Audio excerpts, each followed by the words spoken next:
It's your boy Crypto Blood. Welcome to another episode of My Two Satoshis. It is October 28th, 2019. Shout out to my man Marquise out there, Phil Marquise, or he calls it Philly Blunts. This is his second song request. He wanted to hear some Handsome Boy Modeling School rock and roll. Thanks, Phil. Thanks for the song request. And guys, welcome to another episode. Today we are going to get right into it because I have a lot to cover. The first one being China. Two articles out of China or regarding China.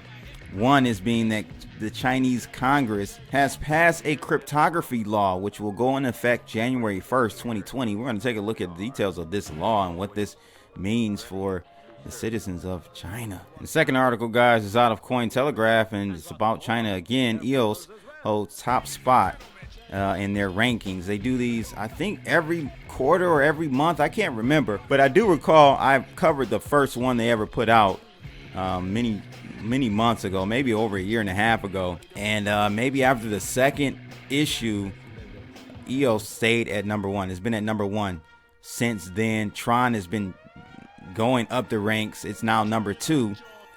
So we'll take a look at this latest, what they call CCID, which means Center for Information and Industry Development report they put out. Yeah, we'll take a look at it in a second here. And last article out of Trust Nodes, Bakkt to launch Bitcoin payments with Starbucks. This was an interesting one. I don't know, they're not even really in that space, so to see them kind of partner and do something with Bakkt it caught my attention at least. So we'll take a look at the details on this one. I think people still, even in the industry, because it's such a new industry, people still don't see that Bitcoin will not, for the most part, be used as a coin for payment for goods and services that you utilize on a daily basis. It's too valuable to do that. But I guess more people will figure that out sooner or later. And before we get started, I do want to bring your attention to cryptoblood.io. I've reorganized the trading bot landing page, so you guys will see at the top there under trading services, we got the crypto trading bot and also the Trade Naked trading course you can sign up for. But the trading bot I've reorganized, so it's now very easy for you to understand what you're signing up for. Also got the visual charts here at the bottom coming straight from TradingView, so you can look at the trades that have been placed visually in the past for each pair, Ethereum and the XBT USD, which is Bitcoin on BitMEX.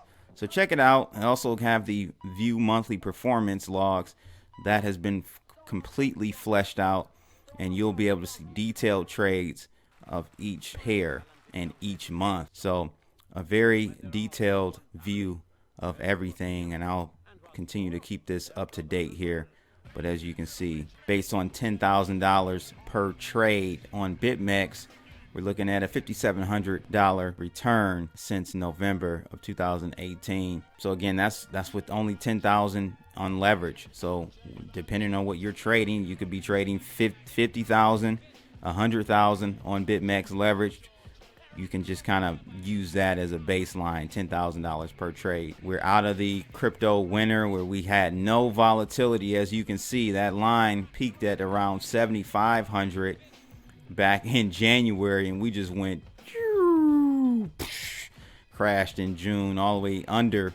Actually, we're losing principal at that point in June, but we're back on track now, primarily because we have volatility back, price action is back, and just kind of learning from previous periods of low volatility. I've tweaked the system, the algorithm, so we're now running a new version that in the event that we have another period of a little to no volatility, which I don't see happening, but if that happens, this particular version of my algorithm will be better suited to handle that and won't draw down our accounts like it did from January to June. So check us out.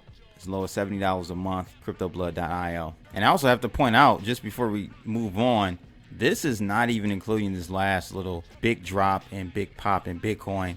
So we should be well, like this month, because this is only up to September. For October, we're going to be north of 10,000 for sure in earnings at the 10,000 per trade marker. So yeah, check us out. And shout out to Moon Lambo. That's shopmoonlambo.com for your crypto apparel. You can save 10% if you use the word crypto blood 10 at checkout. So let's go ahead and get right into it. The heat map for today, we look a little red, but guys, this is off the backs of one of the biggest volume days in 2 years. We saw a epic move on last Friday when Bitcoin went from 7,400 all the way up to peak of 10,500. So a cool off period is definitely warranted. And, to be honest with you, we could see even a further move back down to possibly around the 84, 85 area. And we'll take a look at that in detail here in a second. That yellow line, we may get very close to that. But Bitcoin is currently at $9,408, down 3.3%. Its dominance is at 68.13%. Ethereum is down 2.47% to $182. And we've got EOS down 1.75% to $3.31. Litecoin down 4% to $58.36. However, to the contrary, one of the few green tokens or coins today, Binance, up 3.79% to $20.29. And we've got TRON also up 8% today, which is interesting. Might have something to do with it moving up the ranks on that Chinese CCID report. That's a pretty big move for TRON there. So speaking of that list, EOS holds top spot, Bitcoin at 11th in the latest crypto rankings out of China. So it says China's state-backed tech work group has released its 14th crypto rankings report, with Bitcoin ranked at 11th and EOS retaining the top spot as of the end of September 2019. The listings ranked 35 assets in total, as reported on September 29th by the CCID's online informational portal.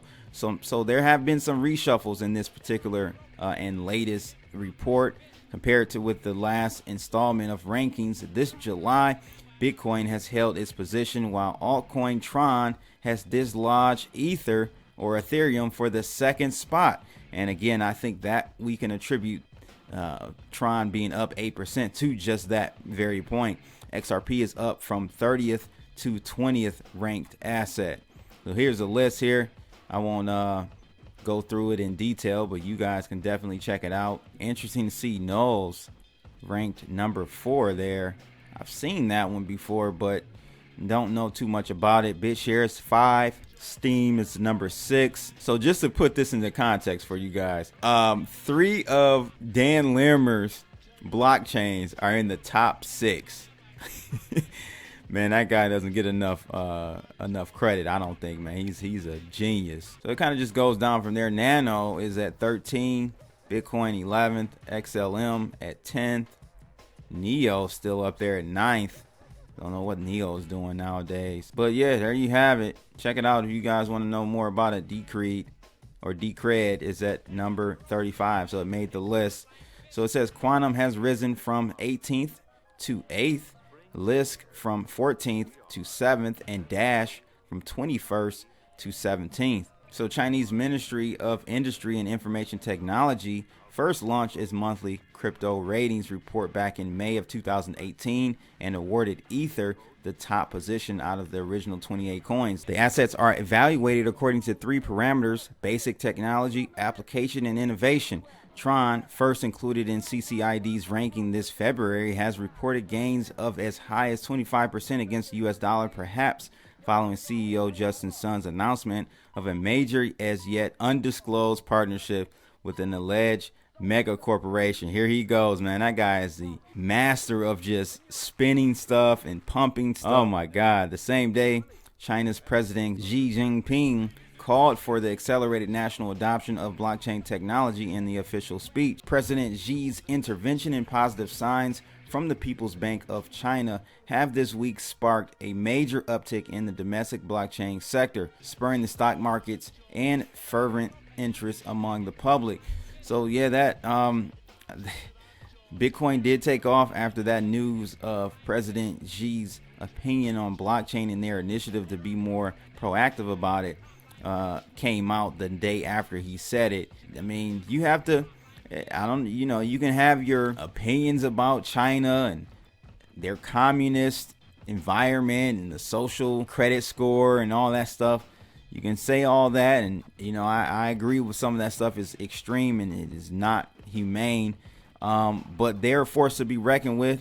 They have the most population, and if they tune in to a certain technology or a sector, it's going to have an immediate impact on that industry. You have to pay attention to these types of lists that they've been putting out, and I reported on the first one. When the first one came out, it's like, wow, this is interesting. It's interesting to see that there's been some reshufflings going on. TRON really making his way up at number 2 now. So you need to pay attention to these types of listings, guys. And to further talk about China, their Congress has just passed a cryptography law, which will go into effect January 1st, 2020.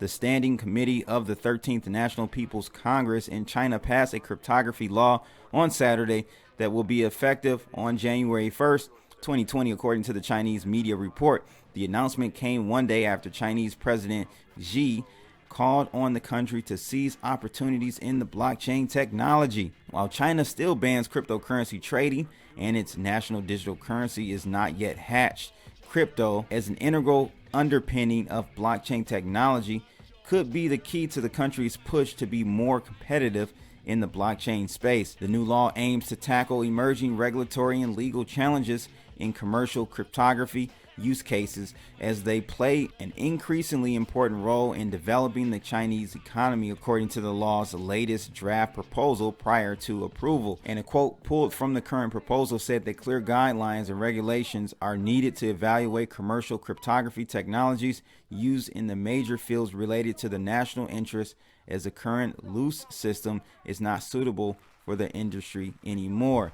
China's National Congress said the new law will encourage research and development on commercial cryptography technologies while building up an inclusive, standardized regulatory system for the market. The Chinese Congress released a draft proposal for the new law in July, soliciting public comments. The proposal includes a range of issues from how compatible the industry standards should be with other international cryptography systems to whether companies should voluntarily verify their commercial use cases with authorities. According to the Chinese Congress, the new law will also encourage nationwide educational efforts, such as public exhibitions, to promote cryptography among government officials, companies, and social groups. Wow, we don't see that here in America. And that's sad. Like, we do not see that here in America. And we want to downplay them and bash China, and this is how we should be running our country, being forward thinking, having public initiatives to educate various levels of government on cryptography, or I should say more so like cryptocurrencies and blockchain. FBI and CIA know a whole hell of a lot about cryptography. They pretty much invented the modern versions of cryptography we use today in industry. But I'm saying more so like the masses, the people. There needs to be those types of initiatives, but it looks like the government here in the United States, we're lagging behind. You guys let me know your thoughts about that, but also let me know, how do you feel about this? Do you think they're really ramping up for this cryptography law to go into effect primarily for their cryptocurrency that's coming out, their new digital currency, the digital renminbi that I told you guys was coming out soon? Maybe this is kind of in conjunction with that, but you guys let me know your thoughts about this.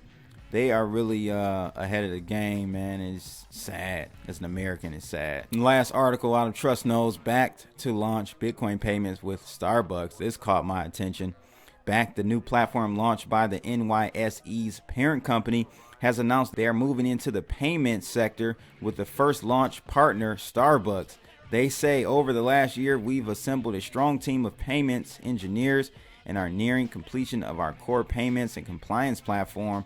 We're now focused on the development of the consumer app and merchant portal, as well as testing with our first launch partner, Starbucks, which we expect in the first half of next year. Mike Blandina, Chief Product Officer at Bakkt, describes the holistic payment system where ordinary individuals have an account for buying, selling, and trading Bitcoin and an app through which they can make payments, meaning this doesn't necessarily touch the blockchain. So scalability is not a problem. The idea here instead being that Bakkt is the payment platform itself, where individuals can deposit or buy Bitcoin and then send it to merchants who too would have an account with Bakkt. Bakkt says they will be launching a consumer app to make it easy for consumers to discover and unlock the value of digital assets, as well as ways in which they can transact or track them. Merchants gain access to a broader set of customers with expanding spending power.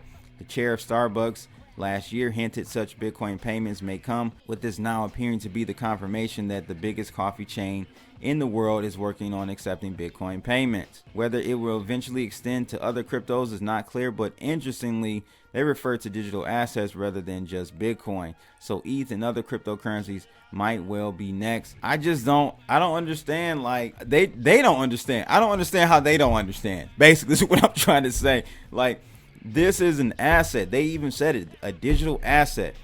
So first of all, would you spend gold on a cup of coffee? Would you spend your silver on a cup of coffee? No, you wouldn't. And neither should anyone spend their Bitcoin on a cup of coffee, even if you replace it with fiat right after the exchange. It's an unnecessary operation there. And you're including in that tax liabilities. So every time you do that type of transaction, we're talking about you're being taxed as if you sold a home for $3 and something cents. So just doesn't make sense to me. You guys let me know if I'm missing something, but this just does not make sense to me. In my opinion, just very retarded at this point. I don't know, like maybe stable coins. Yes, I can understand that, but Bitcoin and being the forefront, I don't know. I don't know if this is even necessary at this point. Maybe way too early. But that's pretty much it for today, ladies and gents. Make sure you guys like, share, and subscribe, and leave those comments in the section below about these items here today. China, man, we better start catching up here. We're definitely falling behind when it comes to blockchain and just being at the forefront. Instead, we're trying to regulate it to death. And you let me know who's actually the communist country in that stance. It's your boy Crypto Blood. Shout out to my man Phil Marquise, or aka Philly Blunts, out there for the song request. Handsome Boy Modeling School, rock and roll. That's my 2 Satoshi for today, people. I'm out of here. Holla!